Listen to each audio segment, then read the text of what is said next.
Hi friends, welcome back to my channel Latha smart learning. ఈరోజు మనం third క్లాస్లో semester 1లో ఉన్న కొన్ని విషయాల గురించి మనం తెలుసుకుందాం. నేను చెప్పే విషయాలు ఏవైతే ఉన్నాయో అవి కాంపిటేటివ్ ఎగ్జామ్స్ ప్రిపేర్ అయ్యే ఏ అభ్యర్థికైనా కూడా ఉపయోగపడతాయి. ఈ సెమిస్టర్ 1లో ఉన్న మొదటి లెసన్ వచ్చేసి ఆనందమైన కుటుంబం. ఈ ఆనందమైన కుటుంబంలో విద్యార్థులు విద్యార్థులు ఈ ఆనందమైన కుటుంబం గురించి ఏ అభ్యసన ఫలితాలను పొందుతారు, వారు ఎలాంటి సామర్థ్యాలు వారిలో నెలకొంటాయి అనే విషయాన్ని ఈరోజు తెలుసుకుందాం. మొదట వచ్చేసి ఆనందమైన కుటుంబంలో ఏర్పడే అభ్యసన ఫలితాలు ఏంటి అంటే, విద్యార్థుల కుటుంబాల్లో ఉన్న సభ్యుల గురించి మరియు వారు చేసే పనుల గురించి విద్యార్థులు తెలుసుకుంటారు. ఏం తెలుసుకుంటారంటే, మొదటగా కుటుంబ సభ్యుల గురించి, వారు చేసే పనుల గురించి తెలుసుకుంటారు. తర్వాత రెండవది వచ్చేసి వారి కుటుంబంలో ఎవరెవరు ఉన్నారు అనే విషయాన్ని విద్యార్థులు తెలుసుకుంటారు.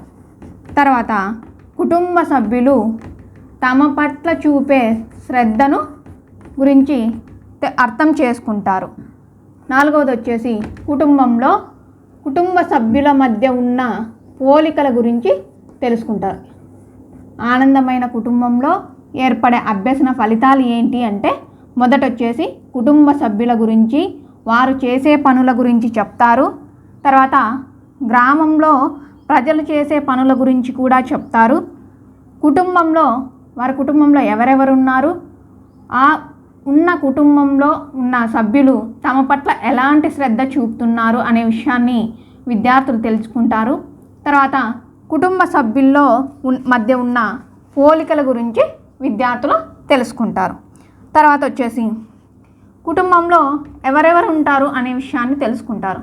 ఎవరెవరు ఉంటారండి కుటుంబంలో? మామూలుగా తాతయ్య, నానమ్మ, అమ్మ, నాన్న, అన్నదమ్ములు, అక్క చెల్లెలు, వీళ్ళు కుటుంబంలో సాధారణంగా ఉంటారు.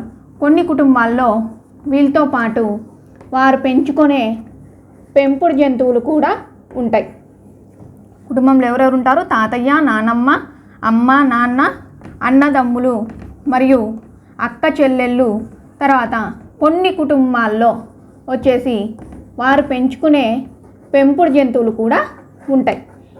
తర్వాత ఉంటాయనే విషయాన్ని విద్యార్థులు తెలుసుకుంటారు. తర్వాత ఈ పాఠం ద్వారా విద్యార్థులు ఏం నేర్చుకుంటారు అంటే, ఇంకా కుటుంబ సభ్యుల పాత్ర అంటే వారు చేసే పనుల గురించి తెలుసుకుంటారు. తర్వాత పనులు చేసుకునేటప్పుడు వారు పరస్పర సహకారం ఎలా అందించుకుంటారు అంటే, కుటుంబ సభ్యులు ఒకరికొకరు ఎలాంటి సహకారం అందించుకుంటారనే విషయాన్ని విద్యార్థులు తెలుసుకుంటారు. తర్వాత కుటుంబ సభ్యుల మధ్య ప్రేమ మరియు సంరక్షణ ఎలా ఉంది అనే విషయాన్ని కూడా పిల్లలు తెలుసుకుంటారు. ఈ పాఠం ద్వారా పిల్లలు ఏమేమి తెలుసుకుంటారంటే, సంరక్షణ, తర్వాత వారి మధ్య పరస్పర సహకారం అంటే కుటుంబ సభ్యులు పనులు చేసేటప్పుడు ఒకరికొకరు ఎలాంటి సహకారం అందించుకుంటున్నారు అనే విషయాన్ని తెలుసుకుంటారు. తర్వాత వృత్తులు, ఏ వృత్తులు అంటే కుటుంబ సభ్యులు ఎలాంటి వృత్తులు చేస్తున్నారు అంటే ఏ పనులు చేస్తున్నారు అనే విషయాన్ని కూడా విద్యార్థులు తెలుసుకుంటారు. అంటే ఈ వృత్తుల వల్ల వారికి ఆదాయం అనేది వస్తుంది. మా ఇంట్లో కుటుంబ సభ్యులు చేసే అంటే అమ్మ, నాన్న లేదా తాతయ్య ఇలాంటి వాళ్ళు చేసే పనుల వల్ల మాకు ఆదాయం వస్తుందనే విషయాన్ని పిల్లలు తెలుసుకుంటారు. తర్వాత ఇంకొకటి ఏంటంటే, కుటుంబంలో ఉన్నప్పుడు తల్లిదండ్రులు లేదా కుటుంబ సభ్యుల మధ్య ఉన్న అలవాట్లే పిల్లలు నేర్చుకుంటారు. అంటే ఏ అలవాట్లయితే కుటుంబంలో అనుసరిస్తున్నారో అలాంటివి అలవాట్లనే పిల్లలు తెలుసుకుంటారు. కాబట్టి ఇంట్లో ఉన్నవారు తప్పకుండా మంచి అలవాట్లను అనుసరించాల్సి ఉంటుంది. అంటే ఈ కాలంలో పిల్లలు ఎక్కువగా చదవడం కన్నా చూసిన దాన్ని బట్టే ఎక్కువగా పిల్లలు నేర్చుకుంటున్నారు. కాబట్టి తల్లిదండ్రులు లేదా ఇంట్లో ఉన్న కుటుంబ సభ్యులు చూసిన అలవాట్లను నేర్చుకుంటున్నారు. కాబట్టి కుటుంబ సభ్యులు మంచి అలవాట్లను పెంపొందించుకోవాలి.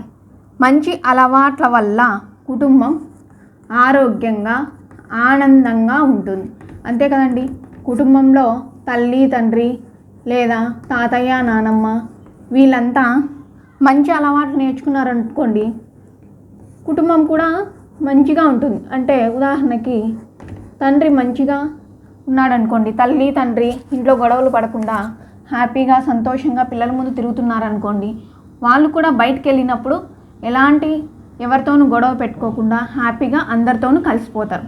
అలా కాకుండా ఇంట్లో కుటుంబ సభ్యులు గొడవ పడుతున్నారనుకోండి, బయట కూడా వాళ్ళు ఇతర విద్యార్థులతో కానీ లేదా ఇతరులతో గొడవ పడే అవకాశం ఉంది.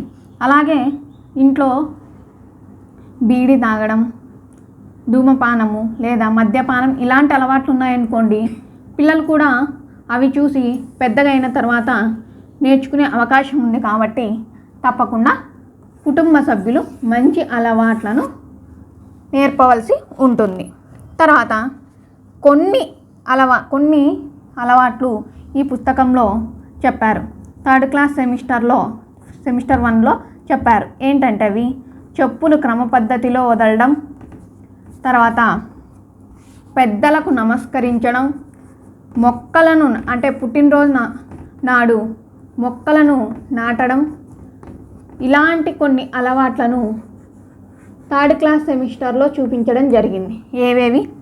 పిల్లలు స్కూళ్ళకి వెళ్ళినప్పుడు కానీ లేదా ఇంటి దగ్గర ఉన్నప్పుడు కానీ చెప్పులు క్రమ పద్ధతిలో వదలడం, పెద్దలకు నమస్కరించడం, మొక్కలు నాటడం వంటి మంచి అలవాట్లను ఈ పుస్తకంలో చేర్చారు. తర్వాత ఇంకోటి, ఆహారం తినే ముందు ప్రార్థన చేసే విషయాన్ని కూడా ఈ పుస్తకంలో చేర్చారు. ఆహారం తినే ముందు ప్రార్థన చేయాలి అనే ఒక మంచి అలవాటును కూడా ఈ పుస్తకంలో చేర్చారు. తర్వాత పద్ధతులు ఏవైనా సరే అవి తప్పకుండా తల్లిదండ్రుల నుంచి పిల్లలకు సంక్రమిస్తాయి. కాబట్టి తల్లిదండ్రులు మంచి అలవాట్లను పిల్లలకి నేర్పవలసి ఉంటుంది.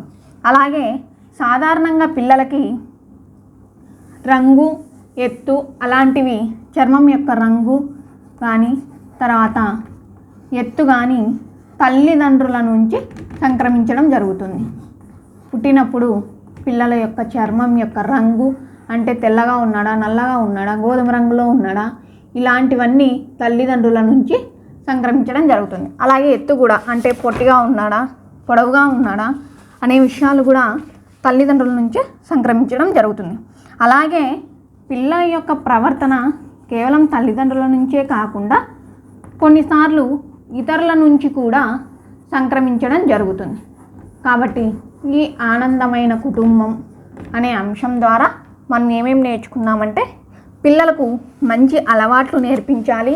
అలాగే కుటుంబ సభ్యుల మధ్య పరస్పర సహకారం అందించుకోవాలి. తర్వాత కుటుంబ సభ్యులు ఏ పనులు చేస్తున్నారు, ఎలాంటి పనుల ద్వారా ఆదాయాన్ని పొందుతున్నారు అనే విషయాన్ని ఈ ఆనందమైన కుటుంబంలో చేర్చడం జరిగింది. నేను చెప్పిన విషయాలు మీకు నచ్చినట్లయితే లైక్ చేయండి, షేర్ చేయండి, కామెంట్ చేయండి అండ్ సబ్స్క్రైబ్ చేయడం మాత్రం మర్చిపోకండి. Thank you.